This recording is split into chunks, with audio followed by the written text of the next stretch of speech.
अस्सलाम वालेकुम नाजरीन, आप देख रहे हैं सेहत डायरी और मैं हूं अज़हर हुसैन ताहिर। आज हम तेज़ी से फैलता एक बीमारी के बारे में ज़िक्र करेंगे कि मेरी मुराद डेंगू से है कि डेंगू किस तरह से तबाहकारियाँ करता जा रहा है पिछले कई सालों से। और आज की रिपोर्ट के मुताबिक 3032 केसेस हमारे पंजाब के 36 अजला में हो चुके हैं। और इसी तरीके जो पिछले 24 घंटे में नए केसेस आए हैं वो 107 हैं। तो एक हमारे मोहतरम डॉक्टर साहब ने गुजारिश की है कि इस पर भी हर्बल ट्रीटमेंट के बारे में भी एक वीडियो होनी चाहिए। तो आज हम आपको डेंगू का सादा आसान घरेलू इलाज और जड़ी बूटियों से इलाज बताएंगे।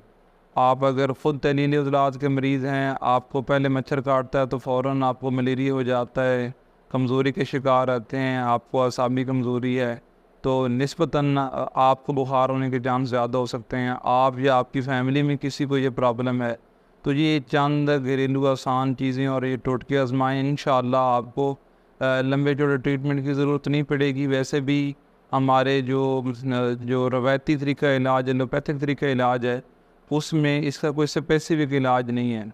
मैं आज आपको बताऊंगा कि ये जो हमारा डेंगू है इसके बारे में, इसके मिजाज के मुताबिक तिब किस मिजाज की ग़िज़ाएँ और दवाएं रिकमेंड करती है। लेकिन उससे पहले डेंगू का मुख्तसर सा तारुफ़। डेंगू एक ख़ास किस्म के मच्छर हैं जिसको एडिस एजिप्टिस बोलते हैं और एशियन टाइगर मॉस्किटो भी बोलते हैं, उससे काटने से फैलता है। और ये इसकी इस ग्रुप की सिर्फ फीमेल मच्छर अगर काटे तो उससे मच्छर काटता है और उससे ये फैलता है।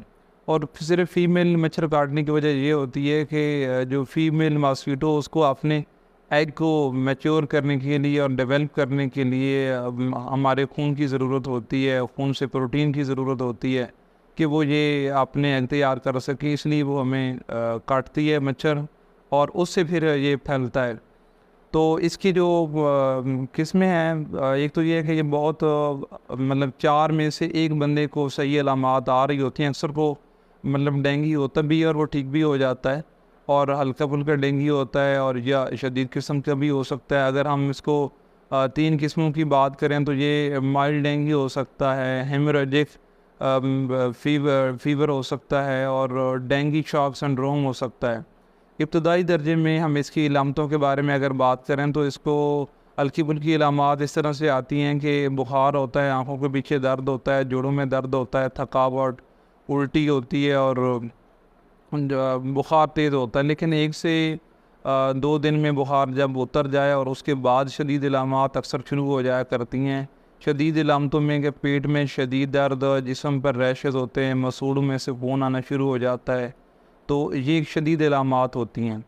तो इन इलामात में अगर आपके टेस्ट हो गए हैं, आपको पता लग गया, आपने अपना चेकअप कराया, तो पता लगेगा कि मलेरिया की तरह डेंगू में भी आपके प्लेटलेट्स कम होना शुरू हो जाते हैं। क्योंकि जो ये डेंगू के लिए जो मखसूस मच्छर बताया है, इससे जो हमारे जिस्म में मुंतकिल होता है वो डेंगू वायरस मुंतकिल होता है। और डेंगू वायरस बोन मैरो को सप्रेस करता है, कि हड्डी के गोदे को सप्रेस करता है, जहाँ जिसकी मदद से हमारे प्लेटलेट्स बनने होते हैं। या प्लेटलेट्स समझें कि हमारे खून को जमाने वाले ज़रात हैं। तो ये खून को जमाने वाले जो ज़रात हैं ये कम बनना शुरू हो जाते हैं और हमारे जो सेल हैं वो मुतासर होना शुरू हो जाते हैं। तो इस वजह से ज़्यादा ब्लीडिंग का ख़तरा होता है। और अगर बुखार उतर जाए और शदीद इलामात चलती जाएँ तो ये जानलेवा साबित हो सकता है और बंदे की डेथ भी हो सकती है।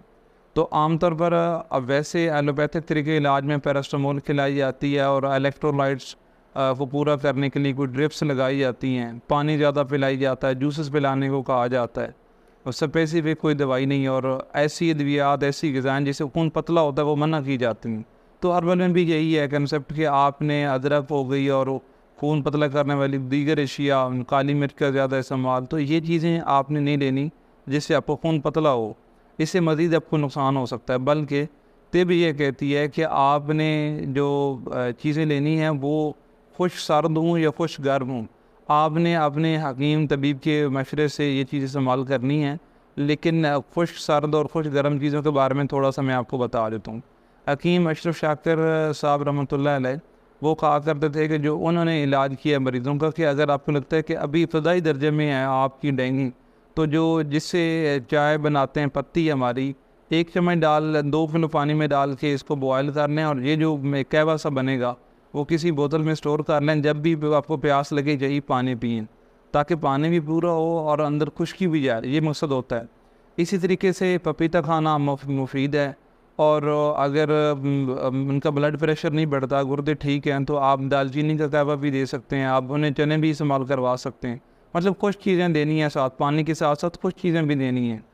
और अगर अगर हम बात करें जिसका मैंने आपसे ज़िक्र किया है कि मैं आपको एक नुस्खा बताने लगा हूँ, अगर आपको शदीद ब्लीडिंग की तरफ मामला जा रहा है, तो आप जो अतबा हजरात हैं, हकीम हजरात हैं, वो आपको पट्ठों की ताकत के लिए इस्तेमाल होने वाली एक दवा याकूती खिलाते हैं, और वो खिलानी चाहिए। लेकिन अगर आप हकीम नहीं हैं, आपके पास वो दवा नहीं है, तो आप रीठे का छिलका ले लें और उसको साफ़ करें, उसको सफ़ूफ बनाएं, उसकी हाथ की मदद से गोलियां बनाएं, सुबह दोपहर शाम की गोली खिलाएं, और यकीनन खून आना बंद हो जाएगा। उसके बाद आपने खुश चीज़ों के इस्तेमाल करना है, जैसे मैंने आपको बताया है। और जो मैं नुस्खा आपसे शेयर करने वाला हूँ वो ये है, आप इसको नोट कर लें कि आपने करंजवा, आंवला, अफसनतीन, ये 3 चीज़ों को हम वज़न लेना है। हम वज़न लेकर इसको पीस लेना है, पीस कर पाउडर बनाकर 3 ग्राम दवा पानी से सुबह दोपहर शाम आपने खिलानी है। या ज़्यादा बेहतर है कि आप वो ऐसा करें कि बादियान खताई, पुदीना और इलायची उसके कहवे के साथ ये दवा दें, तो इंशाअल्लाह डेंगू बिल्कुल ठीक हो जाएगा। आपको ज़्यादा इमरजेंसी में जाने की ज़रूरत नहीं पड़ेगी, आपकी हालत नहीं बिगड़ेगी, बिल्कुल इब्तदाई दर्जे में ठीक हो जाएगा।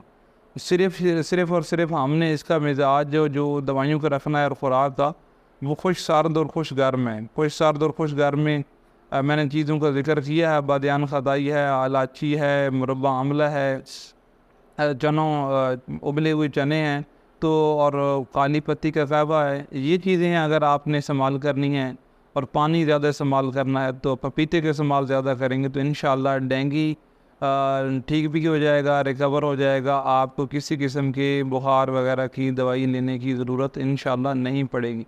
इब्तदाई ज़रों में 1-2 दिन में जब बुखार होता है, उस वक्त आपको हल्की सी गर्म तर अद्वियात की ज़रूरत होती है, और उस वक्त आप पुदीने का कहवा ले सकते हैं, आप नीम गर्म पानी पी सकते हैं, वो बेहतर है। और क्योंकि मिजाज के हिसाब देखा जाए तो ज़्यादातर चीज़ों की बजाय खुश चीज़ों की तरफ जाना है, तो जो भी पानी इस्तेमाल करवाया जा रहा है वो ठंडा ना हो, वो फ्रिज से निकाल के इस्तेमाल आप ना करें, तो इंशाअल्लाह जल्दी रिकवर हो जाएगा।